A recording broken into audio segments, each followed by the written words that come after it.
Jim Czyz is an Omaha native and a graduate of the University of Nebraska at Omaha with a BS, BA, and major in accounting. He is a CPA and spent 7 years with Deloitte, Haskins & Sells in Omaha.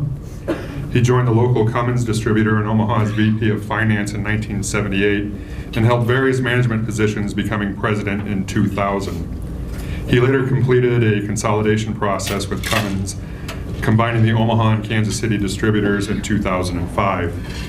Cummins Central Power LLC had 13 facilities in 6 states in the Midwest and sales of over $240 million in 2012.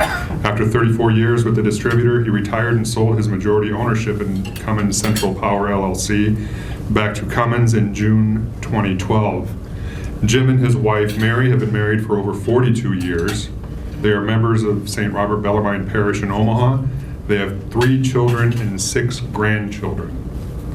He is a member of Legatus, Catholic CEO organization, Equestrian Order of the Holy Sepulchre of Jerusalem, Archdiocese Committee for Development, Archdiocese Finance Council and Audit Committee.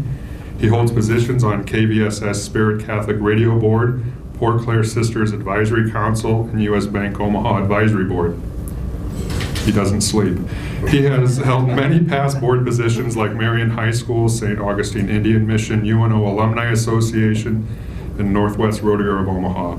He now spends most of his time on religious activities, kids and grandchildren, and some occasional golf and hunting. I'd like to welcome Mr. Jim Czyz. Thank you, Tom, for that fine introduction. I kind of had to look around and see who you were talking about there for a minute. I want to thank Phil Labadie. He was the one that asked me to speak here today, and it really caused me to go back into my life and say, why did I do some of the things I did, and help understand. Can everybody hear okay? The speaker coming out back of the room? I'm honored to be here. Again, I spent a lot of time in groups similar to this. I'm a member of Legatus, and we have a lot of the same mission and statements about ethics and faith. And I'm here today to try to share some of the things that I've done. So I've got a list. I know I was given about 20 minutes. I know what 5 minutes can do, so Belinda took most of my material, but but I'll start off with things you need to know about me. First of all, Czyz is 100% Polish. So if you got any good Polish jokes later, I'd be happy to hear those. I won the lottery at birth. It was my first miracle in my life. I was born in the USA. I was a Catholic, born in Omaha. Great hardworking parents, large family, 8 children. I was healthy, poor, and I was a Democrat. At the time, the Democrat Party was the party of the Catholics. You probably should know, I hate to say this, I had to cut out a lot of material when Phil said he was going to be videoing this. I thought there's a lot of stuff I don't want to have on video for my kids or my family or whatever, but I am a sinner. Yet I've been blessed in so many ways by God. I spend a lot of my time now trying to buy my way into heaven. A lot of friends accuse me of that. I'm not here asking for money today. I've spent a lot of time trying to fundraise for various organizations. I'm hoping and praying to get to the lowest rung of purgatory. That's my goal. This talk is not about me. It's really about how God has worked in my life. This is my first talk on the faith journey. I haven't done this before. Most of my talks have been about business or other professional things in the past. I asked the Holy Spirit, as Belinda did, for guidance. I always do, so hopefully he's here to help me. Tom went through a lot of my family things. Again, parents were Catholic, sent us all to a Catholic grade school and high school.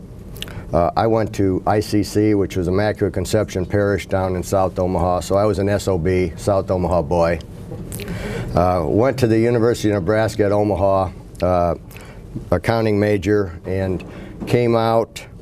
The year I graduated, the military had the what they called their lottery. Yeah. My lottery was number 201. They got to 195, which meant I didn't have to go. And I did lose some of my high school classmates in Vietnam. I married my high school sweetheart. Mary Rubino. She was Italian and Irish. My parents would have really loved me to have a nice Polish girl, but I couldn't find one. Together we have 3 children, 2 married, the youngest is still single, 6 grandchildren. Of those 6, 2 are adopted. These are all miracles in my life. And had a son-in-law that was a Christian and converted to Catholicism about a year after he married my daughter. I'll speak briefly about my business career. I don't want to spend a lot of time on that, but it struck me with the term ethics on your poster. I spent 7 years with a CPA firm. Very high standards, very high ethics. I think that was a big part of my life to say, when I go forward into whatever I do, you got to keep the ethics in your business. I was 7 years on the audit side. I did a lot of manufacturing, distribution. MUD was probably my biggest audit at the time. The phone call. I'm sitting in my office one day. Into 7 years, I was a manager with the Deloitte Haskins & Sells. Got a phone call from one of my associates that had his resume floating around. And he called and said, I don't know if you're interested, but just got a call from a headhunter that was looking for a VP of finance for a new organization in town that had just been through a transfer. It was called Cummins Diesel.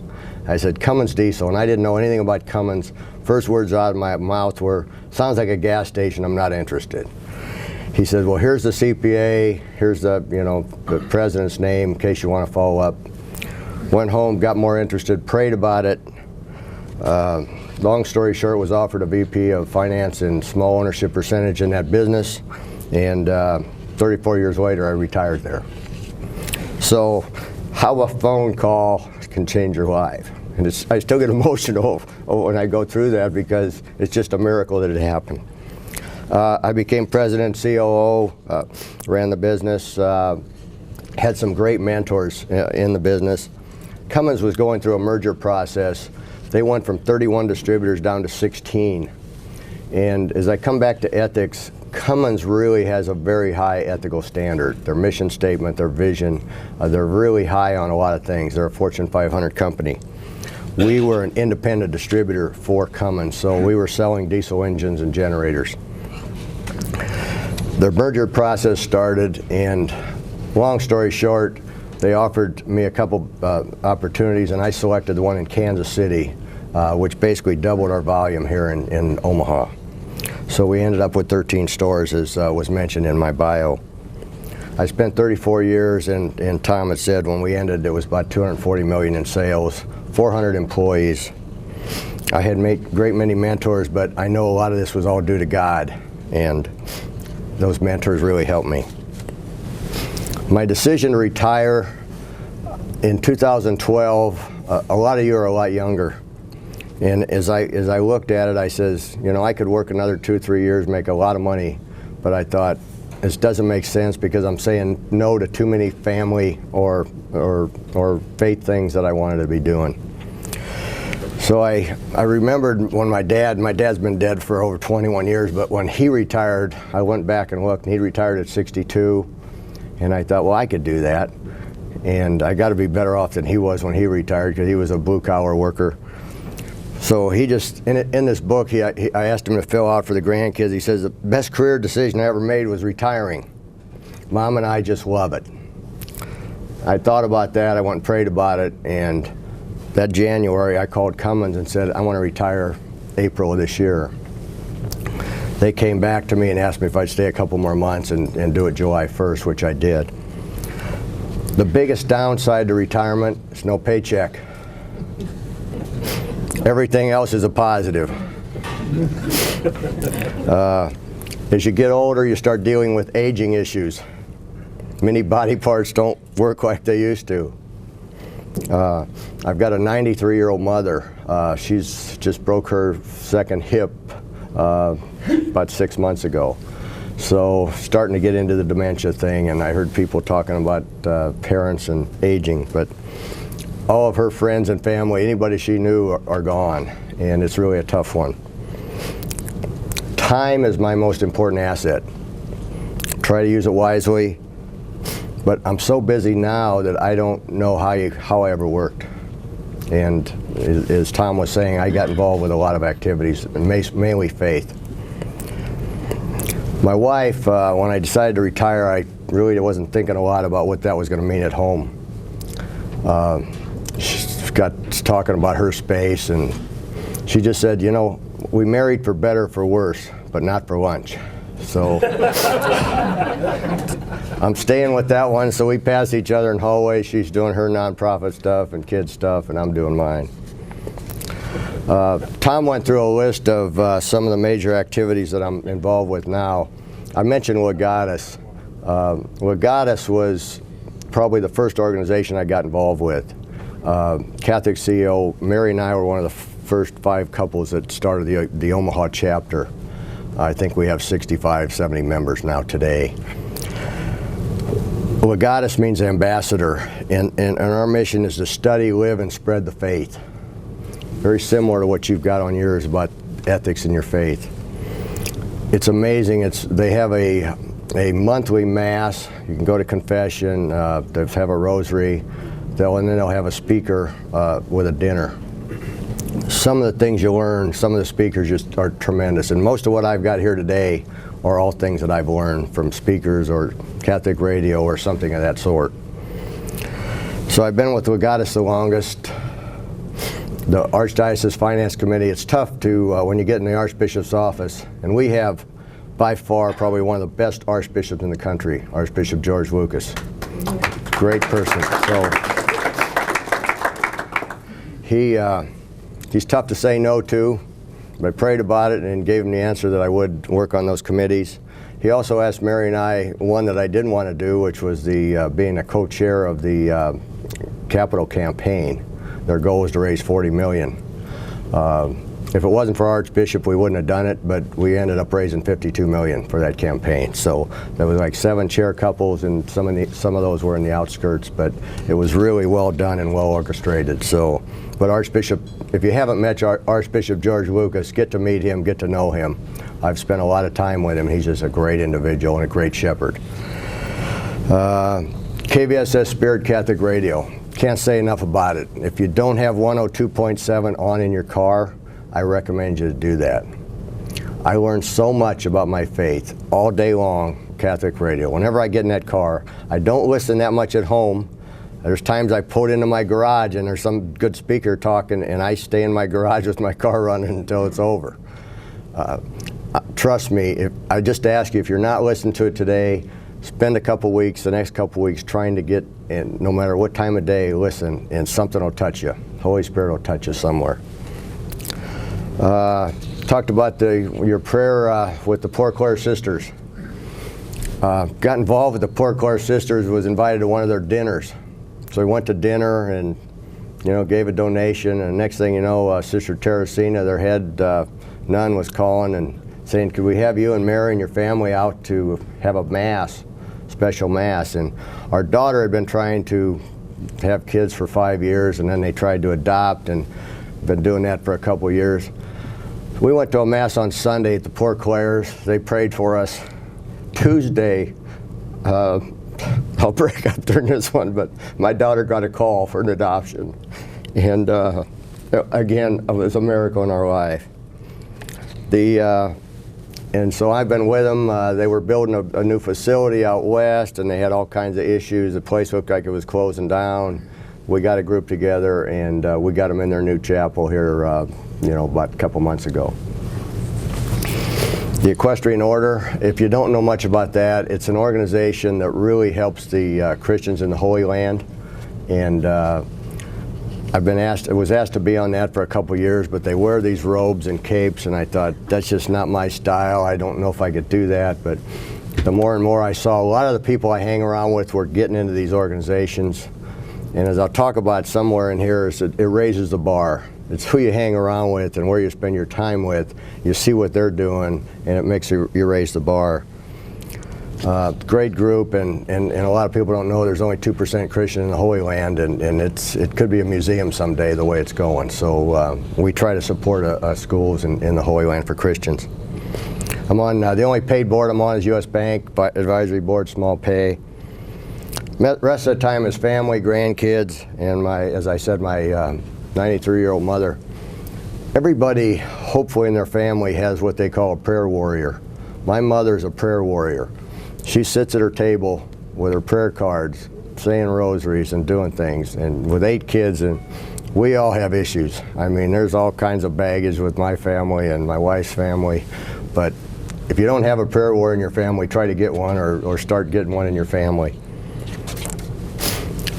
I started off with when I was asked to talk what I could do to encourage, I started off with a David Letterman top 10 list. Ended up, I went to 11, then I went to a dozen, and I went to the baker's dozen, and finally I stopped at 14. So I'm going to briefly run through these 14 items and just share things that I would encourage you to do. The first one is vocation. Choose it wisely. And that's not just your vocation in life, whether you're married, single, priestly, deacon, and those vocations can come any time in your life. But choosing a spouse for us, for our children, for our grandchildren, that will help you get to heaven. And a lot of our kids don't do that. And just make sure, I mean, I did it, and I thank God, because a lot of things I owe and have done, I owe to my wife, because she's the one that steered me that way. Or there were some groups I was going to say no to that because of my wife, Mary, we're in. And I'm glad we are. So that was my first item. Frequent the sacraments. We are all sinners. Confession, grace and forgiveness are constantly there, and the more you go to confession, whether you start on First Fridays or whatever, it's a big deal. I've got friends that brag they haven't been in years, and I'm thinking, well, you're Catholic. I don't know what you're thinking, but Mass and the Eucharist. Keep God in your body, mind, heart, and soul. I was at a friend's funeral, and his mother's funeral, and they talked about his mother being a daily Mass participant. And this is 8 or 9 years ago. And I thought, I left that funeral. Funerals are a good place to learn things. The wakes and funerals, where you'll find out things about what's important in life, is usually what they're talking about at a funeral. They're not worrying about, I worked an extra day, or I got paid this amount of money. But I thought I could do that, and so I tried, and it took me over a year or so to get there, but I started adding a day here and there, other than just holy days, and it really struck me that, when you have the Eucharist in you every day, and you think, why are we here? We're here to take care of, know, love, and serve God. It's really tough not to find a reason in Omaha. There's so many parishes. I've got 5 different parishes I go to from 6:30 in the morning till 5:30 in the evening. I can find a Mass that I can fit. And I started doing that in my business life, and it was amazing. And God pays you back 100-fold. So that's one that's key. Is if you don't do it, just try it occasionally, and just work it, and just listen to the Gospels. Fourth I had was love thy God. Your prayer life. When I started with the kids, it was the 3 H's: happy, healthy, and holy. That's what we taught our kids when they were younger. I hope my kids are doing that. Make as many major decisions as you can in church. So when you've got a tough thing you're wrestling with at work, family deal, whatever, go to church. Pray about it in church. I found that I made a lot of big decisions in church that I don't regret. God is God and we are not, and ask the Holy Spirit for guidance, as Belinda said. Fifth one is be not afraid. Be not afraid to show you're a Catholic. We had a speaker at Legatus one time that asked, if somebody went into your office, would they know you're a Catholic or Christian? I went back to my office, and other than the rosary in my drawer, I thought they wouldn't. I put up a crucifix. Through Joe Worthing, I got a 10 Commandment monument and put that up in my thing with the Beatitudes on it. I'll talk later. I had a picture of John Paul II. Put those things up. It was amazing with the employees, the Christian employees that you have, start making comments, coming in and sharing stuff with you. It was a life changer for me. So can't speak enough about whether it be your home, your office. All those things are important. Your friends and your actions. Also, don't be afraid to say yes to get involved. There's so many good religious organizations or nonprofits that need help in this community we're in.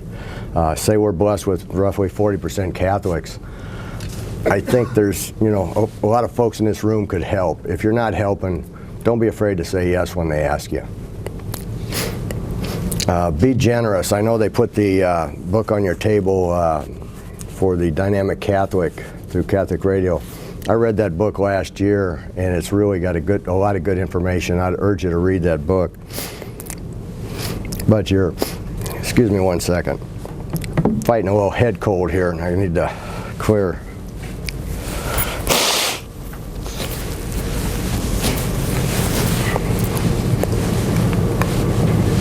Excuse me, thank you. But anyway, share your time, talent, and treasures. And I always thought I was sharing. And one of the when the Archbishop hit Mary and I for our capital campaign pledge, I told him we'd pray about it over the weekend, and he asked for a significant amount of money. And I went home, and that gospel reading that weekend was about the widow. The poor widow gave the 2 tokens. And I thought, God set me up here. Because it's like, Jesus has got all the apostles there, and they're looking at everybody giving their money and big sums of money, and this woman gave 2 tokens, maybe a couple cents, but it was out of her need, and we're all giving out of our surplus. And it's a wake-up call for me. And we're supposed to get it back 100-fold. I think in the miracles and the blessings I've got in my life, I've got most of it back, if not 100-fold. I just got this on here. I'm not good at it. Love thy neighbor as yourself, the 8 Beatitudes. How do we do those things? This is tough. Love the enemy is tougher, and forgiveness in a lot of ways seems impossible. I want to speak about our religious, number 8. Spend time with them and learn from them. The archbishop, the priests, the deacons, the nuns. They are human. They're not perfect. They need our prayers and support. Help them pass on our faith. I remember I have a lot of my friends they'll put down a priest, or they'll put down something they don't like about the Catholic teaching, and I just always remember that, Saul, Saul, why do you persecute me? And every time you go along with those kind of comments, you're hurting the church. And as you can see with our culture right now, the secular culture, we're being driven a certain way, and most of that is not the right way. And I would just say that's one that those folks are really special. I got to know the Archbishop fairly well, so they had a mass for Father Flanagan. They're trying to get him canonized as a saint, so they're sending all the paperwork back. The mass is at the cathedral, and so he's standing with another priest after mass, and I go up to him and I say, Archbishop, I love it, and his line is usually, me, your unworthy servant. Instead of Archbishop Lucas, when he's talking about himself, he says, me, your unworthy servant. And I says, I love when you say, me, your unfaithful servant. And he said, not unfaithful, unworthy. And I thought, boy, did I blow that one.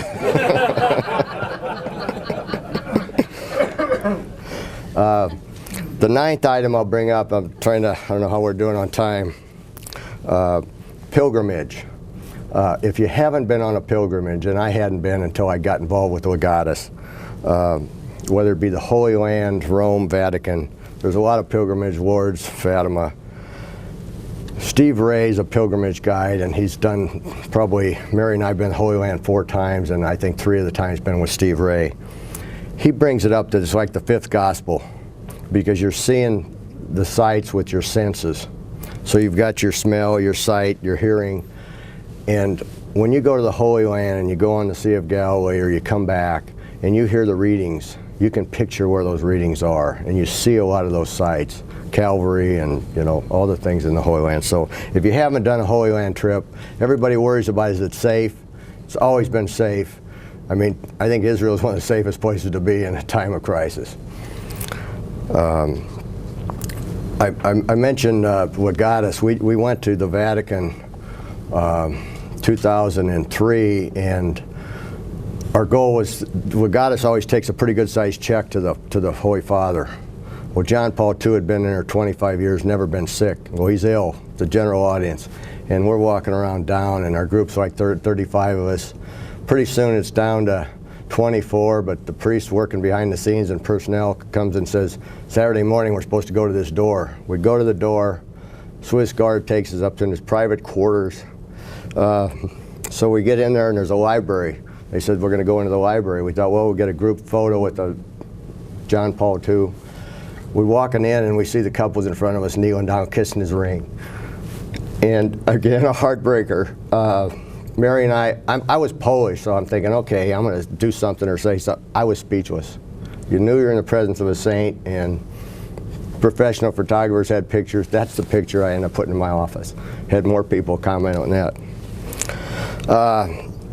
Going quickly, a retreat, silent retreat. If you haven't been on a retreat, it's a good way. With all the technology, all the things in our life, listening to God is important, and we need to do more of that. A silent retreat's a good way to do that. See the miracles in your daily life. You know, everything in your life, your parents, your spouse, your kids, births, there's so many things in your life you have to be thankful for. Just make sure you take time to see what those are. If you haven't done a Bible study, I look back and think 20 years ago I wouldn't be doing anything what I'm doing today, working with Catholic radio, Bible study. These are all things I've done probably in the last 15 years.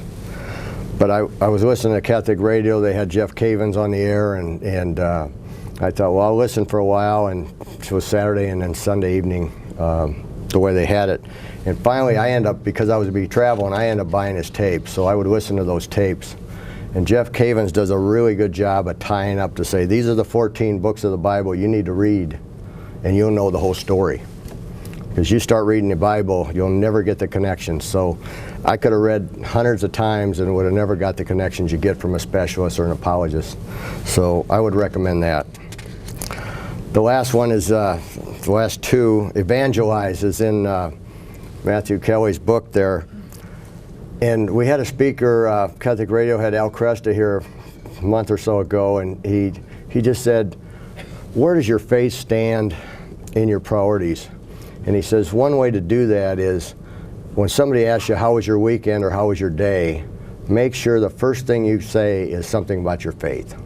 It's not about the football game or the soccer game or whatever you're doing. We all think what's important in life.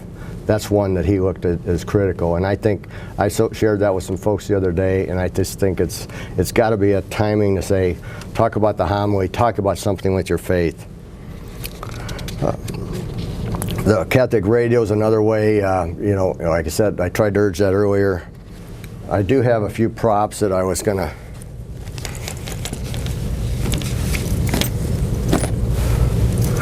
I talked about getting no paycheck. This is what you get today. This is from Catholic Radio, the Collar Series, so there's some of my payment that I'm getting there. Talked about John Paul II. I know Belinda had some of those same comments. Be bold, be faithful, be not afraid. And I just had to share this one. Father's Day was just a couple weeks back. Got this from my grandson. Have no fear, Jesus is here. And then his name is Jude, designed by Jude on the back.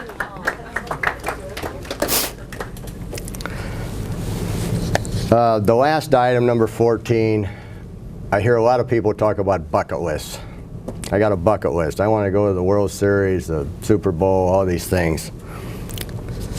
What's on God's bucket list for you?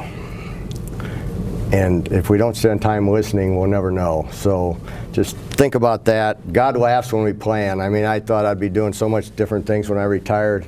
I got bad feet, bad knees, everything's coming out. And I'm thinking to myself, I'm going to be doing a lot more praying than I did before. But I think groups like the Catholic Professional Business Club really give me hope in our future. We've got a lot of negative things going on, but I think as you hang around with folks like this, it starts raising the bar to say, there's so many people I get next to and I think, man, they're doing this and I'm down here. So in closing, if we were all on trial for being Christians, would the evidence find us guilty? We're all at different stages in our life. 20 years ago, I had no idea I'd be doing these things I'm doing now. We do not know the day or the hour God's going to call. Will we be ready for judgment? Eternity is a long time compared to the lifespan on earth of 100 years. Hell doesn't sound too appealing to me. I grew up with the God of the Old Testament. Narrow gate, you know, rich man's going to be in trouble, those kind of things, eye of the needle. I am hoping for this merciful God everybody's talking about, but I'm still on the page of, I'm looking at the judgmental God. The 10 Commandments, the Beatitudes are how we're going to be judged. In business, I always use the 80-20 rule.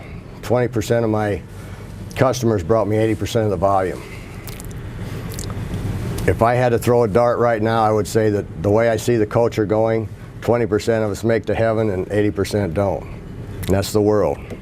I've had priests tell me they think it's going to be the reverse of that, but who knows? I'm not the judge, and we have a merciful God. Thanks for listening to me. I'll be praying for you, pray for me, and God bless. Thank you.